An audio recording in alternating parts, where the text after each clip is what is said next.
Here is the proper way to install a Dexter lid on your Flextank product. Be sure all the components are ready: gasket, lid, and clamp.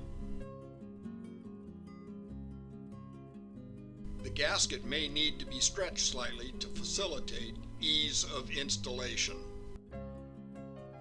Place it in the groove on the top of the tank, making sure it is seated properly all the way around.